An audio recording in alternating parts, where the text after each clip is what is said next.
नमस्कार, मैं हूं ऐश्वर्या कपूर और आप देख रहे हैं मेरे साथ पूछता है भारत। और पूछता है भारत का एजेंडा, जैसा मैंने आपको कल भी कहा था, ये जो बुर्का हिजाब वाला मसला है, ये जो विषय है, ये बहुत महत्वपूर्ण है, इसलिए बहस इस पे जारी रहेगी। लेकिन आज पहले चरण का मतदान हुआ उत्तर प्रदेश, 57.69 मैंने आखिरी बार चेक किया था तो ये था वोटिंग परसेंटेज बढ़ रही है। लेकिन इस सब के बीच पॉलिटिकल गर्मी, राजनीतिक गर्मी तेज हो रही है। डायरेक्टर साहब खोल दीजिए 50-50। हमारे साथ अभी जुड़ रहे हैं डायरेक्टर साहब, हमारे साथ जुड़ रहे हैं एक ऐसे व्यक्ति जिनका नाम तो है दिलीप सिंह राणा, लेकिन आज मैं द ग्रेट खली लिखिए ऊपर डायरेक्टर साहब, द ग्रेट खली आज ये बीजेपी के नेता हो गए हैं। दिलीप सिंह राणा जी, भाजी ताड़ा इंटरव्यू पहले भी किया, मैं स्टार्ट पंजाबी ते कर रहा है। ਉਹ ਤੁਸੀਂ रिंग दे अंदर लोगों को पटखनी देते हो, धोबी पछाड़ देते हो। अब यहां पे आपने बीजेपी ज्वाइन कर ली है, तो अब बीजेपी ज्वाइन करके किसको धोबी पछाड़ दोगे आप? द ग्रेट खली, फुल फ्रेम।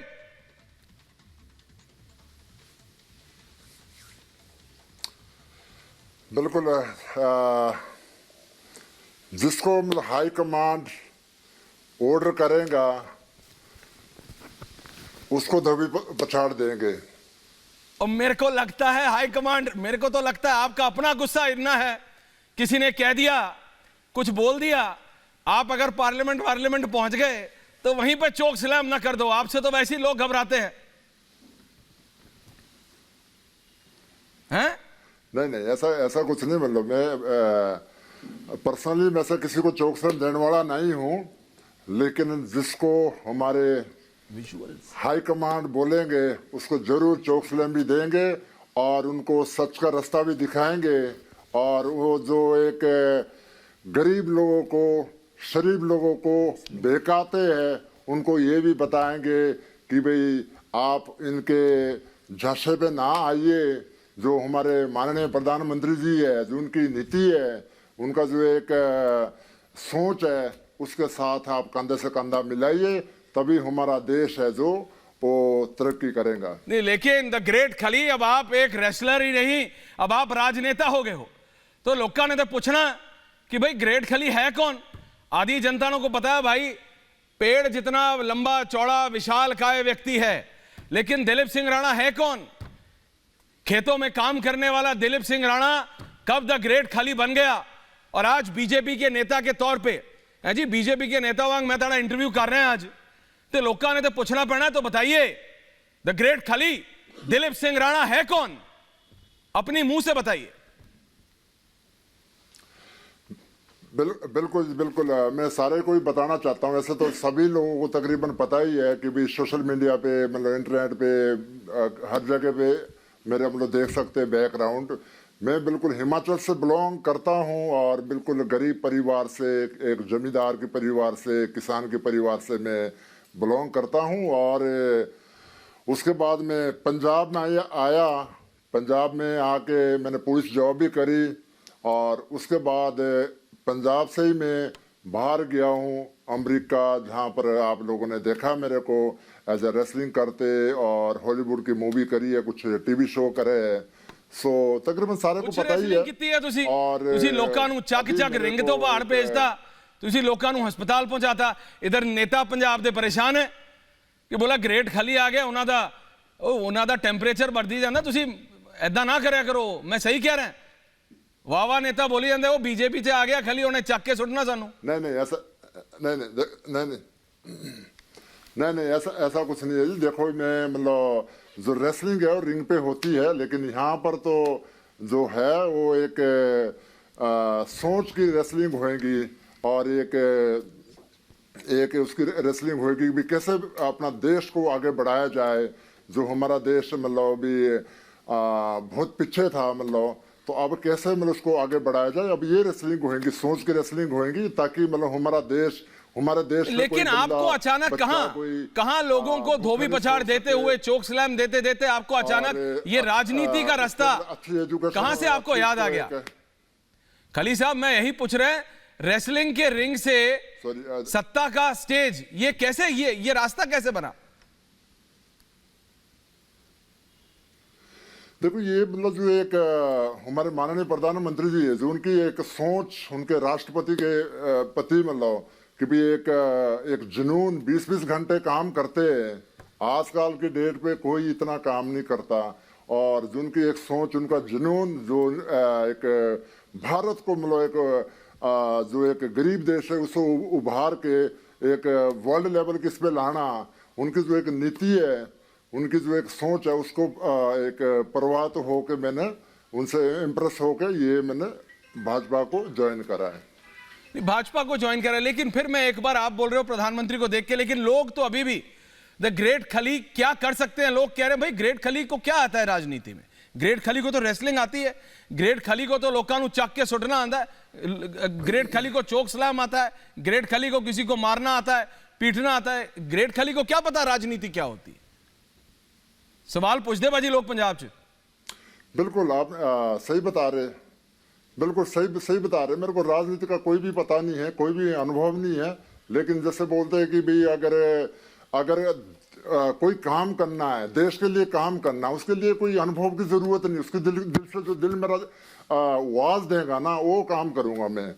और जो देश के प्रति जो एक फायदेमंद होगा वो करूंगा मैं कोई पॉलिटिशियन मेरे को बिल्कुल आता नहीं, झूठ मेरे को बोलना नहीं आता, और कोई घुमा फिरा के बात मेरे को बोलनी नहीं आती। मेरे को बोलनी आती है जो मेरा दिल करता है कि ये सही है और गलत है, तो मैं हमेशा मतलब सही के साथ खड़ा होऊंगा। उसको चाहे वो फिर आप उसको बोले कि भी राजनीति आती है या ना आती है, तो उससे मैं कुछ नहीं बता सकता। मतलब नहीं वो तो ठीक है, लेकिन एक बारी आखिरी सवाल सिर्फ सही बताओ, किसी ने गुस्सा दिलाता तुसी चोक सलाम देता? फिर मैं मजाक नहीं कर रहा, मैं सीरियसली कह रहा हूं। कांग्रेस दे, अकाली दल दे वावा नेता आज आगे, वो बोले ग्रेट खली ने बीजेपी ज्वाइन कर ली, मैं नहीं लड़ना, वो जहां से लड़ता मैं जाना ही नहीं। बोले वो चलता वेख ओनू बंदा डर जाता, उन्हें कुछ कहा था मैनू, मैं तो फिर हालत खराब हो जू। नहीं, हमारी देखो ये जो सोच है ना, तो हमारी भारतीय जनता पार्टी रखती ना। उनकी सोच है ऐसे कि भी किसी के प्रति मतलब किसी को उठा के चक्के मारो। हमारी जो सोच है कैसे हॉस्पिटल प्रोवाइड किए जाए, कैसे एक एजुकेशन प्रोवाइड की जाए, कैसे एक मतलब जो पंजाब को नशा मुक्त किया जाए। हमारी ये सोच है, हमारी मतलब ये सोच नहीं है। और हमारे जो माननीय प्रधानमंत्री जी की ये सोच नहीं है कि किसी को पटक के मारो और किसी को उठा के मारो। तो आई थिंक वो मेरे को सोच नहीं है। मेरी सोच और हमारी पार्टी की सोच, हमारे जो माननीय प्रधानमंत्री जी है उनकी सोच ये की है कि भाई अपने देश को जो भूखे को रोटी मिल जाए और एक एजुकेशन मिल जाए, स्वस्थ हॉस्पिटल के हेल्थ केयर मिल जाए, और किसान का कैसे ज्यादा भला कर सकते हैं, उनकी ये सोच है। इनकी सोच ये नहीं है कि किसी को मुक्का मारो। ये जो मुक्का मारना होगा तो तब तो डब्ल्यूडब्ल्यूई पे जाना पड़ेगा वापस ना, तो अभी मुक्का नहीं मारेंगे। सिर्फ अभी बात हम मतलब करेंगे जो हमारे माननीय प्रधानमंत्री जी है, जो उनकी नीति है उसको आगे बढ़ाएंगे। जैसे बोलते हैं कि बूंद बूंद से घड़ा भरता है, तो हम उनका एक इंजन वो है, डब्बे हम पीछे लगेंगे तो हमारा देश तभी तरक्की कर सकता है। चलो जी, आज एक बात और क्लियर हो गई। बहुत बहुत धन्यवाद द ग्रेट खली बीजेपी नेता कि आप हिंदी बोल सकते हो। आधा हिंदुस्तान तो यही समझता है कि आप या तो पंजाबी बोलते हो नहीं तो इंग्लिश बोलते हो, और वो पंजाबी ना इंग्लिश वालों को समझ आती है और वो इंग्लिश ना पंजाबियों को। बहुत बहुत लेकिन आज साफ हो गया, हिंदी साफ बोलते हैं आप। मैं हिंदी भी बोल लेता हूँ, पंजाबी भी बोल लेता हूँ। हिंदी बोल लेते हैं। बहुत बहुत धन्यवाद। Thank you sir, thank you. बहुत बहुत धन्यवाद, बहुत बहुत धन्यवाद। ये थे ग्रेट खली। तो ये एक बहुत बड़ा आज इंडक्शन था भारतीय जनता पार्टी में। और अब मैं सीधा जा रहा हूं ऐश्वर्या के एजेंडा पे। पूरा पैनल है, प्रेम शुक्ला है, निगत अब्बास है, अमाना बेगम अंसारी है, वारिस पठान है, यास्मीन फारूकी, डॉक्टर प्रतिमा सिंह, याना मीर, प्रतिमा सिंह, सब है। मैं सबसे पहले आपके पास आ रहा हूं। आप सबके पास ये डिबेट पिछले 3-4 दिन से चल रही है। प्रेम शुक्ला जी, निगत अब्बास, निगत आप लगातार इस डिबेट पे हैं हमारे साथ। ये जो चल रहा है, ये अचानक वो विजुअल्स पे जाइए डायरेक्टर साहब, एक एक रखिए और विजुअल्स पे मेरे को हटा दीजिए विजुअल। ये शुरू हुआ था निगत, ये शुरू हुआ निगत जब कुछ बहनें, कुछ बच्चियां अचानक स्कूल में उडुपी के एक स्कूल में कर्नाटका में अचानक गेट पे पहुंची, 7-8 मुझे बताया गया, 7-8 अचानक हिजाब में। ये रूल नया नहीं था, ये बात रोज हो चुकी है, लेकिन अब इसमें नए नए डेवलपमेंट आ रहे हैं। चाहे वो लीगल डेवलपमेंट हो, चाहे वो रिलीजियस क्लेरिक्स हो, वो आके इसमें टिप्पणियां दे रहे हैं। मेरे को सिर्फ इसमें एक दिक्कत है, और वो ये दिक्कत है निगत, कि इसको रिलीजन को शिक्षा से ऊपर करके और हिजाब को ऐसा दिखाया जा रहा है, इट्स अ सिंबल, जैसे ये कोई सिंबल ऑफ विमेन एम्पावरमेंट। मेरे को दिक्कत इससे। बिल्कुल निगत और फिर पैन। बिल्कुल ऐश्वर्या, आप ये सही कह रहे हैं, और कहीं ना कहीं बच्चियों के, मुसलमान बच्चियों की, मुसलमान बेटियों की जहनियत में इस बात को जबरदस्ती थोपा जा रहा है कि अगर आप हिजाब, निकाब, बुरखा को फॉलो नहीं करोगे ना तो अल्लाह आपको सजा देगा।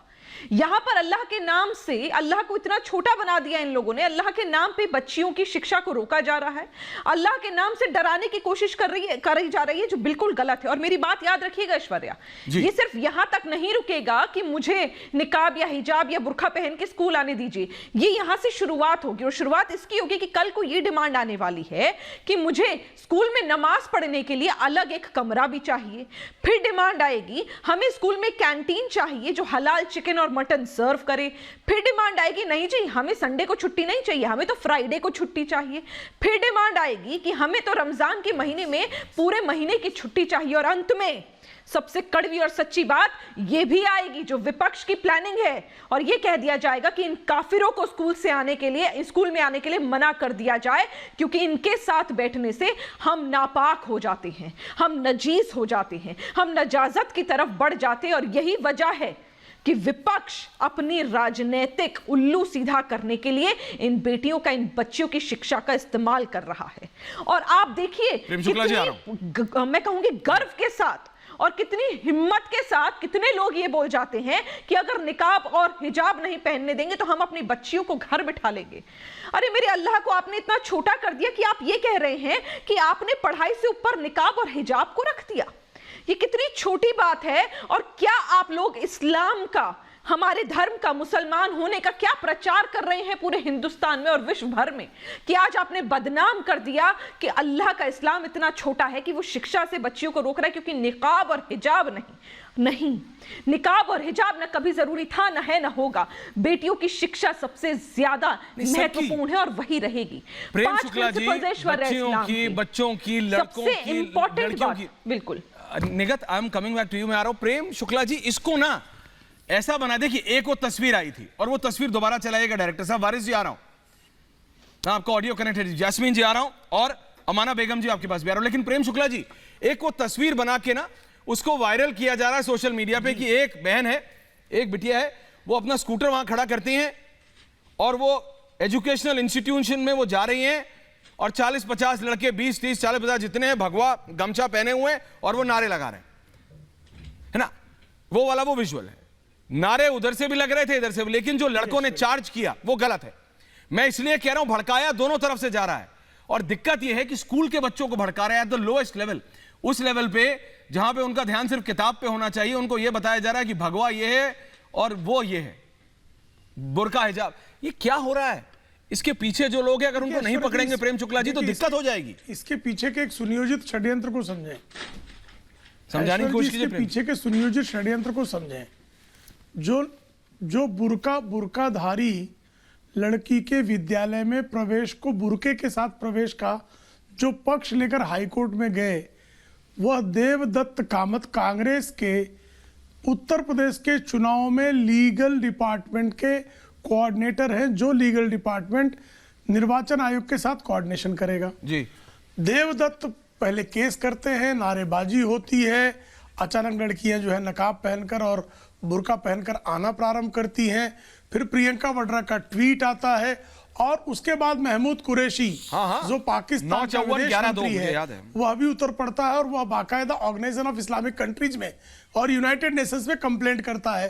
तो इसकी डिजाइन आप समझ सकते हैं कि कांग्रेस और उनकी बगल बच्चा पार्टियां किस तरह से वैश्विक मंच पर भारत को अल्पसंख्यकों का उत्पीड़क सिद्ध करने के लिए सुनियोजित षड्यंत्र रच रहे हैं, आप समझ सकते हैं। आप मुझे बताइए ना, बेनजीर भुट्टो पाकिस्तान की पूर्व प्रधानमंत्री ऑक्सफोर्ड पढ़ने गई होंगी तो क्या नकाब में पढ़ने गई होंगी? सानिया मिर्जा टेनिस खेलती थी तो क्या बुर्का पहन के टेनिस खेली? आप विचित्र मांगे करना प्रारंभ हो गया है कि विद्यालय में गणवेश होता है। अगर कल जो है, चूंकि हमारे यहाँ जब किसी को बटुक बनाते हैं विद्या अध्ययन के लिए तो लंगोट पहना के भेजते हैं। कल मैं कह दूं कि मेरी सांप्रदायिक मान्यता है कि मैं लंगोट पहनकर मदरसे में आऊंगा, तो ये अलाउ करेंगे क्या? लंगोट पहनकर किसी मैं मिशनरी स्कूल में जाना चाहूं तो मुझे अलाउ किया जाएगा क्या? मुझे अनुमति मिलेगी क्या? कि मेरी भावना है कि मेरे यहाँ जब यज्ञोपवीत संस्कार विद्यार्जन के पहले होता है तो विद्यारंभ करने के पहले मैं लंगोट पहन के टहलता हूं, तो लंगोट पहन के मैं विद्यालय जाऊंगा, क्योंकि ये मेरा जो है मेरे पंथ का एक जो है ये परंपरा है। तो आपकी परंपरा जो है किसी भी संवैधानिक व्यवस्था के तहत विधि सम्मत विद्यालय के नियम कानून के उल्लंघन की इजाजत नहीं देता। ये बेसिक सी बात है। लेकिन इस बेसिक सी बात पर भारत को वैश्विक मंच पर बदनाम करने के लिए जो तत्व आईएसआई पाकिस्तान के इशारे पर भारत में नंगा नाच करना चाहते हैं, ऐसी शक्तियां भारत को बदनाम करने पर आमादा हैं और वो इस तरह के व्यर्थ के मुद्दे उठाती हैं और अंतर्राष्ट्रीय मंच पर भारत के विरुद्ध दुष्प्रचार के अभियान में जुट जाती हैं। वारिस जी, जाना मैं आ रहा हूं आपके पास, लेकिन पहले वारिस पठान जी। वारिस जी जी बोलो। हाँ जी बोलो। अभी मैं बोलूँ, मैं सुन रहा था, काफ़ी बड़े लेक्चर थे सबके, अभी ज़रा मैं भी सुनाऊँ। कल जो देखिए कर्नाटका गवर्नमेंट जो है भाजपा की, उसका जो नोटिफिकेशन है ऐश्वर्या, वो असंवैधानिक है, पूरा वायलेशन ऑफ आर्टिकल 14, 15, 19, 21 और 25 का है। ये पुट्टुस्वामी जजमेंट का वायलेशन है जो बताता है चॉइस ऑफ फ्रीडम, यानी कौन क्या पहने कौन क्या खाए ये उसकी मर्जी है। आप किसी को फोर्स नहीं कर सकते कि आप ये पहनो या ये खाओ या ये करो। अभी कुछ प्रवक्ता बता रहे थे तो उनकी बात का जवाब दूंगा कि किस तरह से मंडिया के अंदर कर्नाटका में एक हमारी बहन हिजाब पहनकर स्कूटर पे गई थी अपने डॉक्यूमेंट सबमिट करने के लिए, तो वहीं पर 25-30 गुंडे भगवाधारी गमछा पहनकर आ जाते हैं और उसको हैकल करते हैं, जय श्री राम के नारे लगाए जाते हैं। मगर वो बहादुर बेटी खड़े रहती है वहां पर, मुस्कान खड़े रहकर जवाब देती है उनको, अल्लाह अकबर अल्लाह अकबर अल्लाह अकबर, और वो साबित कर देती है कि मैं मेरे भारत महान देश की बहादुर बेटी हूं। उसने बता दिया कि मैं फ्लावर नहीं फायर हूं, झुकूंगी नहीं, डरूंगी नहीं, तकबीर अल्लाह अकबर। अब वो फिर इंटरव्यू में ये भी बताती है कि वो जो 30-40 लड़के आए थे वहां पर, उसमें से सिर्फ 10% ही कॉलेज के थे, बाकी तो सब बाहर के थे। तो वो कौन थे? अब वीडियो वायरल है ऐश्वर्या, आपने भी देखा होगा कि एक सफेद रंग की गाड़ी आ रही है, वो गाड़ी में से हजारों की तादाद में भगवा रंग के गमछे बांटे जा रहे हैं, वो गमछे दे रहे हैं लोगों को, वो पहनकर वहां पर जाते हैं। और इतना ही नहीं, जिस डंडे के ऊपर हमारा तिरंगा लहराना चाहिए वहां पर भगवा झंडा लहरा देते हैं ये लोग। उसके बाद में दिखाया है, वीडियो वायरल है पूरे देश के विदेश के सामने, कि वो गमछा लेकर जाते एक जगह पे डंप कर देते हैं, फेंक देते हैं। तो ये कौन है ऐश्वर्या? किसने रेडिकलाइज किया इन लोगों को कि ये एक इंस्टीट्यूशन, एजुकेशन इंस्टीट्यूशन में जाकर एक हमारे देश की बेटी जो अकेली वहां पर आती है उसको इस तरह से हैकलिंग करते हैं? मोदी जी कहते हैं सबका साथ सबका विकास सबका विश्वास, बेटी बचाओ बेटी पढ़ाओ। ट्रिपल तलाक के टाइम उन्होंने कहा था कि हिंदुस्तान की मुसलमान औरतें मेरी बहनें। तो मैं पूछना चाहूंगा मोदी जी, कल 70 मिनट का आपने इंटरव्यू दिया एएनआई को, क्या आपने एक भी मर्तबा उसका खंडन किया वो लड़कों का जो वहां गए थे गमछा पहनकर और एक देश की मुसलमान बेटी को हैकलिंग कर रहे थे जेएसआर के नाम पर? आपके मुंह से आवाज नहीं निकला। तो फिर किस तरह का आपका बेटी बचाओ बेटी पढ़ाओ, जब आप हमारी बेटियों को इदारों में, इंस्टीट्यूशन में, कॉलेज में पढ़ने ही नहीं दोगे तो किस तरह से वो एजुकेशन हासिल करेगी और देश का नाम रोशन करेगी? और मेरा चॉइस है, मैं ऐश्वर्या, मेरा चॉइस है कि मैं ये जैकेट पहनूं या कोट पहनूं या कुछ भी। कल को आपके ऊपर भी आएगा। मैं आपके बीच में बोलता तो आप ये कहते कि ऐश्वर्या तू मेरे को बोलने नहीं देता, तुम मेरे को बोलने नहीं देते। वारिस जी मोदी का देखिए, बिल्कुल है, बिल्कुल है। मैंने सुना असदुद्दीन ओवैसी जी ने भी कहा कल रैली में कि हमारी बेटियां क्या पहनेंगी ये हम तय करेंगे कि कोई और। बिल्कुल वारिस जी सुनिए, वारिस जी सुनिए तो, वारिस जी सुनिए तो, लेकिन उस संस्थान का रूल है, उस एजुकेशनल इंस्टीट्यूशन का रूल है ना आप भगवा पहन सकते हो, ना आप कुर्ता पजामा पहन सकते हो, ना आप धोती कुर्ता पहन सकते हो, और ना आप कुछ और, ना आप बुर्का हिजाब। वो उसका कोर्स, वो कोई आज थोड़ी बना है, वो 1 साल 12 महीने पुराना है। ऐश्वर्या वारिस जी सुनो जी, बताइए, प्लीज बताइए, सुनो ऐश्वर्या, बताइए वारिस जी। कोई रूल मेरे इस संविधान से बड़ा नहीं है। हाँ, बिल्कुल। ये संविधान तो कोर्ट ने ही कहा ना, साहब अम्बेडकर का दिया हुआ संविधान है, कोई रूल इससे ऊंचा नहीं तो है। किसने कहा? संविधान सस्पेंड नहीं हो जाता। किसने कहा कि संविधान से ऊपर है? संविधान में ही तो सुप्रीम, कर्नाटका के एक स्कूल का, तो क्यों फिर आपने कहा? वारिस जी, तो संविधान ने मुझे इजाजत दिया। नाउ यू वारिस जी, मैं आपको जवाब दूं, आप मुझे बताइए कोर्ट ने क्या कहा था पिछली बार जब ये गया था मसला? क्या तकलीफ है? अच्छा मेरी एक बात, बताइए, मेरी एक सिंपल बात, एक सिंपल बात मेरी ऐश्वर्या है, आपके पैनल पे लेडीज भी बैठी हुई है, पैनलिस्ट, ये हिजाब पहनने से क्या तकलीफ है इनको? क्या तकलीफ है? नहीं, वो चॉइस करेंगे ना, उसके वजह से कोई तो हिजाब पहनने से क्या देखिए, क्या वो कॉन्स्टिट्यूशन के अंदर कोई प्रॉब्लम हो रहा है क्या? अरे नफरत फैलाने का है इनको, हमारे देश में नफरत फैलाना चाहते हैं ये लोग, सांप्रदायिक तनाव क्रिएट करना चाहते हैं ये लोग। ऐश्वर्या, फीफा जो वर्ल्ड कप ऑर्गेनाइज करता है, आप और हम देखते हैं जो फुटबॉल, वहां पर हमारी बहनों को हिजाब पहनकर फुटबॉल खेलने का अलाउड है। इंटरनेशनल बास्केटबॉल एसोसिएशन ने कहा कि हमारी महिलाएं हिजाब पहनकर बास्केटबॉल खेल सकती है जब फीफा में वर्ल्ड कप फुटबॉल। अमाना बेगम अंसारी और याना मीर, ठीक है, चलिए जाते हैं महिलाओं क्या हिंदुस्तान में? अमाना बेगम अंसारी जी और याना मीर, मैं आप दोनों के पास आ रहा हूं 1 वर्सेस 1। 1 मिनट वारिस जी, आपने कहा ना, मैं दोनों से पूछता हूं। अमाना बेगम अंसारी, अमाना जी, मैं बार बार ऐसा बताया जा रहा है कि ये एक सिंबल है, मैंने निगत से भी ये बोला, प्रेम शुक्ला, ऐसा बताया जा रहा है कि जैसे बुर्का और आपके मन है, आपका रिलीजन कहता है पहनिए, लेकिन अगर कोई संस्थान अभी से नहीं 12 महीने से उसका ये रूल है, आप अचानक, यूपी में आज इलेक्शन होना था, 4 दिन पहले से वायलेंट हो जाता है प्रोटेस्ट बैंगलोर में, वहां पे नेता यूपी में बोलने लगते हैं, और अब ऐसे प्रेजेंट किया जाता है हर बार। मैंने कल भी आधे दर्जन देशों के नाम गिनाए आना जी, अमाना जी, जहां पे बैन है। मैं नहीं कह रहा बैन करो, मैं कह रहा हूं साहब, जिसका मन है वो पहने, जिसका नहीं है वो नहीं पहने। लेकिन अगर आप एयरफोर्स में जाएंगी तो आप कल बोलेंगे कि मैं एक पर्टिकुलर एक मतलब अटायर पहनूंगी, आप कल को एक ऑपरेशन करने जाएंगी तो आप बोलेंगी कि नहीं मैं ये अटायर पहनूंगी, आप एस्ट्रोनॉट बनेंगी, आप कहेंगी कि मैं वहां तभी जाऊंगी जब मेरे को ये अलाउड है। ये क्या बात है जी? ये कैसे हो सकता है? पहली बात तो ये बहुत ही आयरनी है, हास्यास्पद है कि जिस चीज को तालिबानी माइंडसेट हम मुस्लिम औरतों के ऊपर इंपोर्ट करना चाहता है, वो उसको चॉइस के साथ बढ़ावा दे रहे हैं। ये बोल रहे हैं ये चॉइस है, फिर एक बार ये बोलते हैं चॉइस है, बट कोर्ट में ये जाके बोलते हैं कि ये एसेंशियल पार्ट ऑफ इस्लाम है। अगर ये एसेंशियल पार्ट ऑफ इस्लाम है तो जो हम लड़कियां हैं जो ये बुर्का नहीं कर रहे हैं, क्या हम किसी तरह से चरित्रहीन बन जाते हैं, या क्या हमारा जो इस्लाम है वो सही मुस्लिम नहीं है? क्योंकि एक मुस्लिम समाज में ये भी बहुत डिबेट होता है कि कौन सही मुस्लिम है कौन नहीं है, और इस तरह के जो आर्ग्यूमेंट वो वहां पे रख रहे हैं कि आप वो हर एक धर्म में होता है। आपको लगता है हिंदुओं में नहीं होता? हिंदुओं में कितने ज्यादा सब सेक्शन है, वो सब चलता रहता है। देखिए ये हिंदुस्तान शांति से सब। मेरे को दिक्कत सबसे बड़ी ये है याना कि बच्चों को इसमें इन्वॉल्व किया जा रहा है दोनों तरफ से, ये बरगलाया जा रहा है लोगों को, ये जरूरत नहीं है इसकी। देखिए Amana ji, I will come to you. Yana See, there's a big confusion. जी, याना हिंदी में बोलते हैं। हाँ, मुझे 2 मिनट बोलने दीजिए। प्लीज, आप 3 मिनट बोलिए, मैं सबके पास आ रहा हूँ। इसमें एक बहुत बड़ा कंफ्यूजन है जो मैं क्लियर, थैंक यू।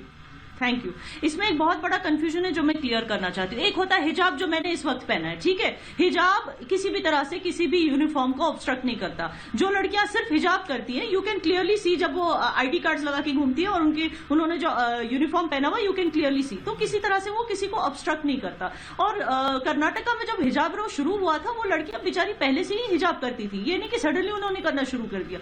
अब सडनली लेकिन ये चीज आ गई कि अब तुम बाहर बैठो, अब जब तक टीचर आती है ठीक है तब तक पहन लेना, टीचर आने के बाद हिजाब उतार देना। इस तरह की उनको इंसल्ट करने का कोई मतलब ही नहीं था, बिकॉज इन नो वे, जैसे हमारे सिख भाइयों के टर्बन जिस तरह से किसी चीज को ऑब्स्ट्रक्ट नहीं करते, उसी तरह जो हमारी बहनों की जो हिजाब है वो किसी तरह से ऑब्स्ट्रक्ट नहीं करते। बट प्रॉब्लम तब आती है जब आप अबाया की बात करते हो। जो अबाया है वो पूरे ऊपर से नीचे ढका हुआ होता है, काला रंग का। अब अंदर जो स्टूडेंट है वो सचमुच वही स्टूडेंट है, उसकी बहन आ गई अटेंडेंस देने के लिए, हाउ विल यू से? दूसरा, अंदर से वो कुछ भी पहन कर आ सकती है, अंदर शायद उसने यूनिफॉर्म नहीं लगाया। उन बच्चों का सोचिए जो बेचारे सुबह सुबह उठते हैं यूनिफॉर्म इस्त्री करने के लिए ताकि वो टाइम पे पहुंच जाए, और ये मैडम कुछ भी अंदर लगा के ऊपर से अबाया लगा के आ जाएगी। So it is very unfair. और तीसरा, ये भी तो हो सकता है कि जहां अबाया पहन के वो किसी और को भेज दे और कुछ और बुरा काम करने निकल जाए। तो बहुत सारी चीजें हैं that you have to think. So abaya, I don't recommend abaya in colleges and schools, but hijab जो है वो किसी तरह से किसी को ऑब्स्ट्रक्ट नहीं करता। सो आई फील कि पहले इन दोनों चीजों में डिफरेंशिएट करके पहले और ये भी देखना जरूरी है कि कौन से इंस्टीट्यूशंस में यूनिफॉर्म जरूरी है, कौन से इंस्टीट्यूशन में नहीं। कुछ कॉलेजेस में यूनिफॉर्म नहीं होते, अब वहां पे कोई साड़ी पहने या सैफरन शॉल पहने या अबाया पहन के आ जाए, किसी को क्या फर्क पड़ना चाहिए। लेकिन कुछ कॉलेजेस में भी यूनिफॉर्म इज कंपल्सरी। वहां पे हमारी ये जो अबाया वाली बहनें जो दीन को पूरा जो दीन को पूरा फॉलो करती है, हमारी जो अबाया वाली बहनें, they can join some Islamic institutions, वो भी एक्सीलेंट एजुकेशन इंपार्ट करती हैं। उनको जरूरत क्या है इस तरह के इंस्टीट्यूशन में जाने की जहां पे यूनिफॉर्म प्रोस्क्राइब्ड है। अगर वो यहां पे जाती हैं तो they have to follow the uniform, otherwise वो इस्लामिक इंस्टीट्यूशन जा सकती है। और फाइनली मुझे वारिस पठान साहब को एक चीज बतानी है। वारिस को लाइए, वारिस को लाइए। देश की बेटी, देश की बेटी, कौन सी देश की बेटी हो गई वो? नहीं, वो कौन सी देश की बेटी हो? अगर वो लड़के जय श्री राम बोल रहे थे, लड़की भी तो अल्लाह अकबर बोल के चली गई, वो कौन सा जय हिंद बोल के चली गई? आप क्यों उसको देश की बेटी बोल रहे हो? वो भी तो दंगे फसाद करा रही है इस तरह से। वो अगर जय हिंद बोलती, मैं मान लेती कि वो देश की बेटी है, उसने भी अल्लाह अकबर बोला, तो उसमें और उन जय श्री राम बोलने वालों में फर्क क्या है? देश को इस तरह बरगलाइए मत आप। ये फसाद वो चाहती तो वहां से चुपचाप जा सकती थी या जय हिंद बोल के जा सकती थी, तब वो बनती हीरोइन, तब वो बनती रोल मॉडल। वो बोल रहे जय श्री राम, वो तो कोई इंडियन नहीं हुए। लेकिन ये कौन सी इंडियन देश की बेटी हो गई अगर वो अल्लाह अकबर बोल रही है? तो आप खुद सोचिए वो किसकी बेटी है? सऊदी अरेबिया की बेटी है, पाकिस्तान की बेटी है, फलस्तीन की बेटी है? आप सोच लीजिए, हमारे देश की बेटी नहीं है वो। अगर होती तो जय हिंद बोल के जाती वहां से। एक चीज याद रखिए आप। और इस तरह देश को ना गोल गोल घुमाना छोड़ दीजिए रिलीजन के नाम पे। जहां पे यूनिफॉर्म है वहां पे है, इस्लामिक इंस्टीट्यूशंस भी चलती है हमारे इसी देश में, वो वहां ज्वाइन कर सकती है अगर उसको अबाया इतना इंपॉर्टेंट है। अगर वहां पे, मुझे नहीं पता कि मांड्या कॉलेज में यूनिफॉर्म होता है या नहीं होता, अगर यूनिफॉर्म नहीं होता तो कोई उसको नहीं रोक सकता अबाया पहनने से। लेकिन अगर यूनिफॉर्म वहां पे है तो abaya can not be entertained. Sorry about that and stop calling her देश की बेटी। शी इज नॉट देश की बेटी, शी डिड नॉट से जय हिंद, शी इज नॉट देश की बेटी। और वो लड़के भी जो वहां से आ रहे थे ना, वो भगवा रंग, चलो अभी भाषण खत्म हो गया तो मैं कुछ बोलूं। वो भी जय हिंद बोलते। तो ऐश्वर्या, तकरीरें आप करते हैं, हम कोई भाषण नहीं दे रहे। भाषण तो आपने दिया, देश की बेटी, देश की बेटी। तो मैं अपनी कौन बात सी देश रखूं की क्या? बेटी है वो? नहीं वारिस जी, आप एक महिला बोल रही हैं, आप ऐसे बकवास बोल रहे हैं, आप बकवास करते हैं, ऐसे मत बोलिए ना, ड्रामे आप पर्सनल करते कमेंट हैं। मत कीजिए, वो उनकी राय है, आपकी राय है सर, ऐसा मत Exactly. कीजिए। याना मीर ये- ऐसा, ये- याना मीर बोल रही है वारिस जी, आप भी एक विधायक रह चुके हैं, ऐसा मत कीजिए। मुझे उनकी बात में तर्क नहीं लगा, मुझे नहीं नहीं, वो आपने कुछ कहा, उनको खराब लगा, लेकिन उन्होंने पर्सनल नहीं किया वारिस जी, पर्सनल नहीं करते। देखिए it's a very sensitive issue Waris ji, personal नहीं करते। मैं, उन्होंने भी आपको पर्सनली कुछ नहीं बोला, उनको पर्सनली मत बोलिए, मैं सिर्फ इतना निवेदन कर रहा हूं। टॉपिक पे आते हैं सर, टॉपिक सर बोलिए। अच्छा मैं बोल रहा हूं ना अभी। अच्छा, मैंने अभी सारी बातें सुन लिया काफी देर तक जी, काफी बातें करी। अब जरा बताइए मुझे, कुरान के कौन से चैप्टर के अंदर हिजाब का जिक्र है? बताइए मुझे जरा, मैं पूछना चाहता हूं। आप तो इतने बड़ी महान इंटेलेक्चुअल है, बताइए मुझे immediately without searching the Google. नहीं पता है इनको। कुरान में इतना ही लिखा है कि मैं बताता हूँ, सकती है। अरे मेरे सवाल का जवाब तो आपके पास है नहीं, मेरे को सवाल पे सवाल करे। अभी गूगल चेक करो, गूगल चेक करो, चलो अभी चैप्टर 24 चेक करो कुरान का, उसमें है सूरह नूर वर्स नंबर। रोक रहा हूं आप सबको, प्रधानमंत्री नरेंद्र मोदी की, मुझे बताया जा रहा है कि हिजाब पे कोई टिप्पणी आई है, सुनते हैं। मिलने लग जब मुस्लिम बहन बेटियों का समर्थन खुलेआम भाजपा को मिलने लगा, जब मुस्लिम बेटियां एक 2 मिनट के अपने वीडियो डालने लगी, भाजपा की सरकार की तारीफ करने लगी, तो जो कुछ वोटों के ठेकेदार होते हैं उनकी नींद हराम हो गई, वो बेचैन हो गए। अरे हमारी ही बेटी मोदी मोदी करने लग गई। मुस्लिम बहन बेटियों का, उनको हक रोकने के लिए, उनके विकास के आकांक्षाओं को रोकने के लिए नए नए तरीके खोजे जा रहे हैं। वो लोग मुस्लिम बहनों को बरगला रहे हैं ताकि मुस्लिम बेटियों का जीवन हमेशा पीछे ही रहे।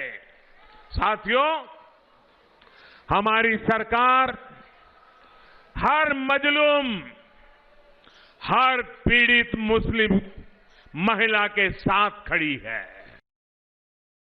जब मुस्लिम बहन बेटियों का समर्थन खुलेआम भाजपा को मिलने लगा, जब मुस्लिम बेटियां एक एक 2 मिनट के अपने वीडियो डालने लगी, भाजपा की सरकार की तारीफ करने लगी, तो जो कुछ वोटों के ठेकेदार होते हैं उनकी नींद हराम हो गई, वो बेचैन हो गए। अरे हमारी ही बेटी मोदी मोदी करने लग गई।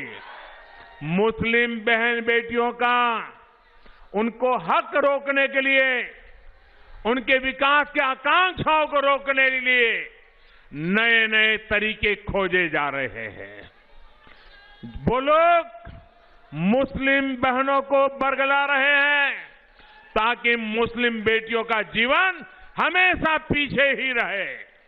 साथियों, हमारी सरकार हर मजलूम, हर पीड़ित मुस्लिम महिला के, जब मुस्लिम बहन बेटियों का समर्थन खुलेआम भाजपा को मिलने लगा,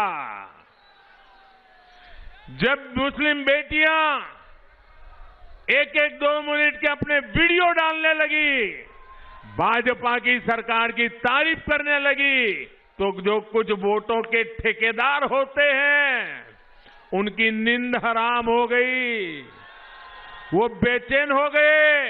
अरे हमारी ही बेटी मोदी मोदी करने लग गई। मुस्लिम बहन बेटियों का उनको हक रोकने के लिए। सुना आपने प्रधानमंत्री नरेंद्र मोदी को, इसलिए मैंने 2 बार सुनाया। प्रधानमंत्री सीधा कह रहे हैं। वारिस पठान, प्रतिमा सिंह, मेरे साथ अमीना शेरवानी जी भी जुड़ गई हैं, सोशल एक्टिविस्ट है, प्रेम शुक्ला जी। आपने सुना प्रधानमंत्री को, लेकिन मैं वारिस पठान जी के पास जा रहा हूं क्योंकि पहली प्रतिक्रिया वो देना चाहेंगे, उसके बाद प्रतिमा जी आ रहा हूं। आप बोली नहीं है अभी तक, खांसी आ रही है मैम, थोड़ा सा पानी ले लीजिए, आ रहा हूं ma'am, coming to you. Waris ji, you heard the prime minister not once twice sir. प्रधानमंत्री जी ने ट्रिपल तलाक के प्रधानमंत्री जी ने ट्रिपल तलाक के वक्त भी कहा था कि जो मुसलमान औरतें हैं वो मेरी बहनें हैं, मैं इसलिए कानून ला रहा हूं। लेकिन आज वो मुसलमान औरतें तकलीफ में है क्योंकि जो कानून लाया गया है वो टोटल असंवैधानिक, इक्वालिटी नहीं है उसमें, क्योंकि उसके अंदर बताना है औरत को कि किस तरह से इसने ट्रिपल तलाक दिया। क्योंकि ट्रिपल तलाक के बाद तलाक तो होता ही नहीं, अगर कोई बेवकूफ़ दे भी देता है तो तलाक होता नहीं है, मगर आदमी जेल में जाता है, बर्डन ऑफ प्रूफ औरत के ऊपर आ जाता है बताने के लिए कि कैसा हुआ, वहां पर फेल हो गए। अब प्रधानमंत्री ने एक भी मतलब ये कहा कि हमारी देश की बेटी मुस्कान जो अकेली वहां पर आ रही थी अपना डॉक्यूमेंट सबमिट करने के लिए, उसको इस तरह से भगवाधारी गुंडों ने छेड़ा, हैकलिंग किया, ये गलत है, ऐसा नहीं होना चाहिए, हम कार्रवाई करेंगे। एक भी मर्तबा प्रधानमंत्री ने ये कहा कि जिस झंडे के ऊपर हमारा तिरंगा फैलाना चाहिए था, हमारे भारत की शान, वहां पर भगवे का झंडा फैला दिया। प्रधानमंत्री आप उसको गुंडा कैसे करें? मैं आपको लुक्का कहूं, मैं आपको लंपट कहूं? अभी देखिए, अभी वो कौन जाने ये देखो मिर्ची लगी। प्रधानमंत्री बोलते मुझे मिर्ची लगती है, इनको मिर्ची लगी तो मैं क्या करूं? बोलो, मिर्ची लगी, भगवा पहने का तो गुंडा हो इनको लगी मिर्ची। प्रधानमंत्री पे मैं बात कर रहा हूँ, मैं प्रधानमंत्री पे बात कर रहा हूँ। आतंकवादी है क्योंकि अल्लाह हो गए ना, गुंडे तो गए थे। अरे वो 30-40 कौन थे? प्रेम शुक्ला, गुंडे थे, गुंडे, अरे गुंडे थे। अरे वो मुस्कान बहन ने कहा, देश की बहादुर बेटी ने कहा कि सिर्फ 10% लोग जो थे वो कॉलेज के बाद सब गुंडे थे। कहां से आए थे? अच्छा, पर्सनल नहीं, प्लीज फेंक दिया। वारिस जी, पर्सनल नहीं। देखिए, मैं आप दोनों से कह रहा हूँ, पर्सनल नहीं, बहुत सेंसिटिव टेम्परेचर रन हाई, मैं समझता हूँ सेंसिटिव इशू। आप दोनों प्रतिमा सिंह और अमीना शेरवानी जी, प्रतिमा सिंह, अमीना निगत, मैं आ रहा हूं, निगत में आ रहा हूं। प्रेम शुक्ला जी, मैं आपकी भावनाएं समझ रहा हूं, वारिस जी मैं आपकी समझ, प्लीज आप दोनों शांत हो जाइए, प्लीज रिक्वेस्ट है आप दोनों से, हाफ ग्लास पानी पीजिए प्लीज, दोनों से शांत। बहुत सेंसिटिव टॉपिक है। प्रतिमा सिंह, बच्चों को यूनिफॉर्म कोई नई चीज नहीं है। जब आप स्कूल कॉलेज, मैम जब मैं तो तब भी होता है, अभी भी होता है, कब से, तो ये किस लिए इधर उधर दोनों तरफ भड़काया जा रहा है? बच्चों, मतलब स्कूल जाने वाले बच्चे, कॉलेज जाने वाले बच्चों को। प्रतिमा जी, और उधर से अमीना शेरवानी जी। हाँ, देखिए जिस स्कूल में किसी भी तरीके का ड्रेस कोड है, हाँ जी। और वहां पे अगर उस ड्रेस कोड का उल्लंघन किया गया है, तो मुझे लगता है ये स्कूल प्रशासन की जिम्मेदारी बनती है उस मामले में किसी भी तरीके का हस्तक्षेप करना। पर राज्य का ये अधिकार नहीं है कि राज्य किसी व्यक्ति विशेष को या किसी भी व्यक्ति को ये बोले कि आपको क्या पहनना है और क्या नहीं पहनना। अच्छा। और दूसरी बात, मुझे प्रधानमंत्री के मुंह से जो महिलाएं हैं उनके सम्मान की बातें अच्छी नहीं लगती, क्योंकि प्रधानमंत्री अगर महिलाओं का इतना सम्मान करते तो वो हर महिला को महिला की तरह देखते।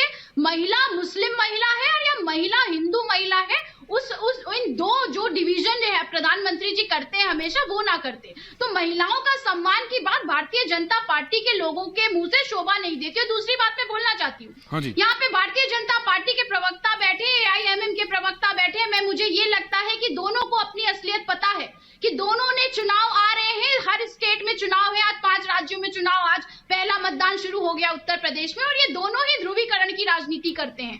आप दोनों, मुझे लगता है A और B पार्टी एक दूसरे की है। आप हिंदुओं की बात करके उनकी भावनाओं को जो है छेड़ने का कार्य करते हैं, और वही मुस्लिम्स की बात करके ओवैसी साहब जो है वो मुस्लिमों की भावनाओं को छेड़ने का कार्य करते हैं, क्योंकि ये दोनों ही ध्रुवीकरण की राजनीति करके वोट बैंक की राजनीति करने का कार्य करते हैं, जिससे कि जो असली मुद्दे आज देश में है वो छुप जाए। आज उत्तर प्रदेश में पहले चरण का चुनाव था, उसके 3 दिन पहले ही इस तरीके की घटना घटित हो जाती है। ये दर्शाता है कि कर्नाटका जो सरकार, जो भारतीय जनता पार्टी की सरकार है, वो चाहती थी कि उत्तर प्रदेश में इस तरीके की किसी भी जो चुनाव का दिन है उस दिन ध्रुवीकरण की बात हो, उस दिन हम यहाँ बैठ के हिंदू मुसलमान और हिंदुस्तान पाकिस्तान की बात करें। मैं कहती हूँ मुझे किसी अन्य देश से मतलब नहीं है, मुझे भारत देश से मतलब है, और यहाँ की हर लड़की से मतलब है, चाहे वो हिंदू हो चाहे मुसलमान हो। और कॉन्स्टिट्यूशन हमें यह अधिकार देता है कि हमें क्या पहनना है क्या नहीं। आर्टिकल 9 अमीना जी जवाब दे रही हैं। अमीना शेरवानी जी जवाब दे रही हैं आपको। अमीना शेरवानी जी जवाब दे रही हैं प्रतिमा आपको। अमीना जी, मैम, राजनीतिकरण करके अमीना जी, लेट हर रिप्लाई। प्रतिमा जी, मैम जी, प्रतिमा जी, मैं तो 2 कदम आगे जाके कहना चाहूंगी कि अगर यूनिफॉर्म खत्म भी हो जाता है स्कूलों में और कॉलेजों में, फिर भी हिजाबों की, गेरुआ वस्त्रों की, तिलक की, इन सब चीज की इजाजत ना दी जाए। यूनिफॉर्म अगर हट भी, यहां तो अब हम कह रहे हैं ना कि यूनिफॉर्म है, बच्चों को फॉलो करना चाहिए। मैं 2 कदम आगे जा रही हूं कि स्कूल कॉलेज अगर यूनिफॉर्म खत्म भी कर दें, फिर भी किसी किस्म के धार्मिक वस्त्र और धार्मिक चिन्हों को पहनकर किसी भी बच्चे को स्कूल कॉलेज नहीं जाना चाहिए। बख्श दें हम लोग अपने बच्चों को। हम ये जो ग्रोन अप लोग हैं, हमने धर्म के नाम पर बहुत खेल खेल लिए। कम से कम अपने बच्चों के बचपन, उनकी एडोलेसेंस और उनके कॉलेज ईयर्स को हम बेशरम लोग बर्बाद ना करें अपनी पॉलिटिकल एस्पिरेशंस की खातिर।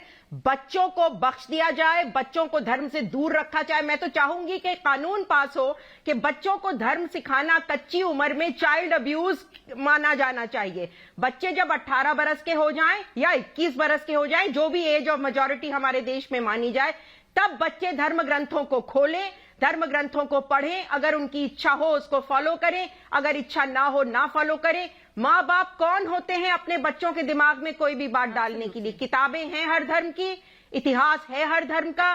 बालकों को आजादी होनी चाहिए कि जब वो बड़े हो जाएं तो जो धर्म उनको, और जिसको धर्म अच्छा ना लगे वो उस धर्म को ना फॉलो करे। ये आजादी हमारे बच्चों को देनी चाहिए। मगर हिंदुस्तानी माँ बाप, अल्लाह उनसे बचाए, भगवान उनसे बचाए, बच्चे के पैदा होते ही बच्चे को रंगों में रंगना शुरू कर देते हैं। बच्चा क्या पढ़ेगा, कौन सी सब्जेक्ट्स लेगा, बच्चा किससे शादी करेगा, बच्चा किससे खेलेगा, किससे नहीं खेलेगा। हमारे हिंदुस्तानी माँ बाप कंट्रोल फ्रीक्स हैं। हमें बच्चे पालना नहीं आए, और ये इसी का असर दिख रहा है कि ना हमको सही परवरिश मिली और ना हम अपने बच्चों को सही परवरिश दे पा रहे हैं। आजादी सबसे जरूरी है, ख्यालों की आजादी बहुत जरूरी है। और मैं तो यूनिफॉर्म्स के भी खिलाफ हूं कि भैया बच्चों को मत डालो यूनिफॉर्म में, मगर धर्म को बच्चों की जिंदगी से जब तक वो 18 या 21 साल के ना हो जाएं दूर रखा जाए। इसको चाइल्ड अब्यूज में गिना जाना चाहिए। क्योंकि इस टॉपिक पे मैं नहीं चाहता कि पर्सनल लड़ाई हो, आप कुछ बोलें वो कुछ बोलें। मैं सिर्फ ये चाह रहा हूं निगत, मैं आपके पास पहले आ रहा हूं और फिर प्रेम शुक्ला जी, वारिस जी, आप दोनों के पास आ रहा हूं जी। टेम्पर्स रन हाई, गुस्सा आ जाता है, पर मैं ये कह रहा हूं ये इशू इसलिए ज्यादा सेंसिटिव है क्योंकि इसमें एक तरह के लिबास को इतना महत्वपूर्ण बना दिया है कि जैसे वो नहीं तो कुछ नहीं। मैं कह रहा हूं हो सकता है हो कुछ लोगों के लिए उनकी मान्यता है वो रखें, उनकी मान्यता उनके लिए है, उनके सर माथे। लेकिन अगर कोई संस्थान है, मेरा सवाल ये है जिसको घुमा दिया जाता है, मैं कह रहा हूं उस संस्थान ने नया रूल तो नहीं बनाया, उस संस्थान का वो रूल है। अचानक एक दिन कुछ बहनों को, कुछ बेटियों को अचानक बिल्कुल उनको याद आया कि आज हमें पूरे काले वस्त्र पहन के जाने। क्यों, किसने बोला, क्या हुआ? मेरे को दिक्कत है कौन इंस्टिगेट कर रहा है, मेरे को उससे दिक्कत है। निगत ऐश्वर्या, बिल्कुल आप सही कह रहे हैं और कहीं ना कहीं ये इंडिकेशन दिया जा रहा है कि जो मुस्लिम वुमेन की आइडेंटिटी है वो है ही हिजाब, निकाब और बुर्का से, जबकि ऐसा नहीं है। अगर हम 5 बेसिक प्रिंसिपल्स इस्लाम की बात करें तो 5 बेसिक प्रिंसिपल्स है शहादा, ज़कात, सौम, हज और आपका आता है सौम। तो इस बेसिस पे आप किस तरीके से हिजाब की बात करते हैं? हिजाब तो इसमें कहीं नहीं, 5 प्रिंसिपल्स में से कहीं से हिजाब तो है ही नहीं, जिक्र ही नहीं हो रहा उसका। आज आप समझो ये डर क्या है? कहीं ना कहीं हमें इस बात को समझना पड़ेगा कि बेटियों को एक कैरेक्टर सर्टिफिकेट दे दिया जाता है अगर वो हिजाब और निकाब नहीं पहनती हैं। उनकी शादी होना आगे आने वाले टाइम में मुश्किल कर दिया जाता है, क्योंकि ये कह दिया जाता है कि अगर कोई बच्ची हिजाब, निकाब और बुर्का पहन रही है तो वो बहुत अच्छी है, लेकिन अगर पर्दा नहीं कर रही है तो उसके कैरेक्टर में कुछ ना कुछ कमी है और यह वजह है कि उस बच्ची की शादी नहीं होती। ऐश्वर्या, हमें देखना पड़ेगा कि कहां, जहां विश्व भर में इस्लामिक देश, हर देश, अफगानिस्तान जैसे देश की बच्चियां अपने हक के लिए लड़ रही हैं, जंग कर रही हैं, जेल जा रही हैं अपने अधिकार के लिए कि हमें बुर्का नहीं पहनना, हमें प्रतिबंधित मत करो। वहां पर जो लोग 10 मिनट मास्क नहीं लगा पा रहे हैं हिंदुस्तान में, वो ये लड़ाई कर रहे हैं कि बच्चियों को हिजाब और निकाब में बैठे दिया जाए। शादी में जा रही है लड़की तो भी निकाब। Waris ji coming for final comments. Prem Shukla ji 30 seconds, मैं सबके पास आ रहा हूं। प्रेम शुक्ला जी, निगत ने जो कहा, वारिस जी ने कहा, प्रतिमा ने कहा, सबके अपने अपने पॉइंट्स हैं, लेकिन मैं ये कह रहा हूं ये जानबूझ के ये गलत हो रहा है। आपको जहां जो पहनना है पहनिए, मैं सबको कह रहा हूं आपको जो मने आप पहनिए, उनको जो मने वो पहने, लेकिन स्कूल में तो मत करो ये जी। प्रेम शुक्ला जी। नहीं, मैं ये जानना चाहता हूं जी, मैं ये जानना चाहता हूं ऐश्वर्या जी, स्कूल कि में कल कोई ईसाई के स्कर्ट पहनकर अलीगढ़ मुस्लिम विश्वविद्यालय में जाना चाहे विद्यार्थी के रूप में, तो क्या अलीगढ़ मुस्लिम विश्वविद्यालय उसको अलाउ करेगा? ईसाइयत में स्कर्ट पहनना आम बात है। अब ऐसे में जो है, अब वो कह दे कि मेरा धर्म जो है मुझे अबाया पहनना अलाउ नहीं करता, स्कार्फ पहनना हमारे लिए अनिवार्य नहीं, मैं स्कर्ट पहन के जाऊंगी, तो क्या अलाउ करेंगे? वो उनका हाँ। तो आप अपने, जब अलीगढ़ मुस्लिम विश्वविद्यालय की बात आएगी तो संविधान का हवाला खत्म हो जाएगा, तब इनका अल्पसंख्यकवाद है।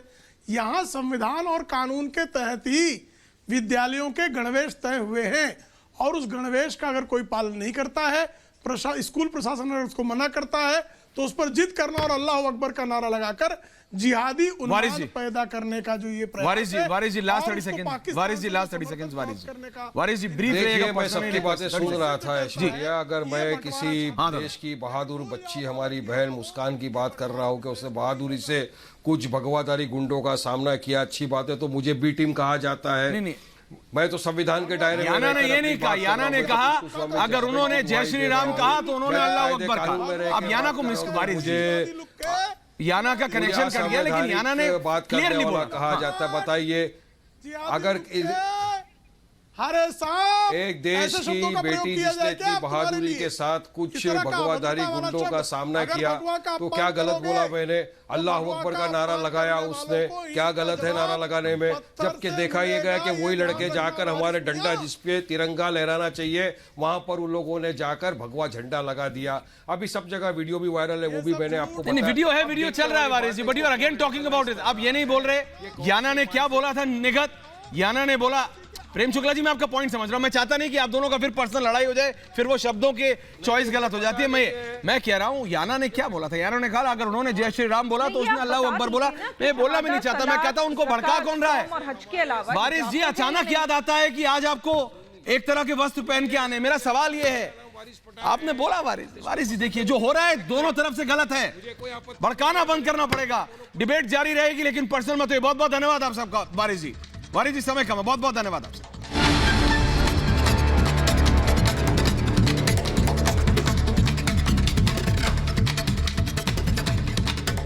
देखना बंद करना पड़ेगा। डिबेट जारी रहेगी, लेकिन पर्सनल मत। बहुत बहुत धन्यवाद आप सबका। वारिस जी समय कम है, बहुत बहुत धन्यवाद आपसे।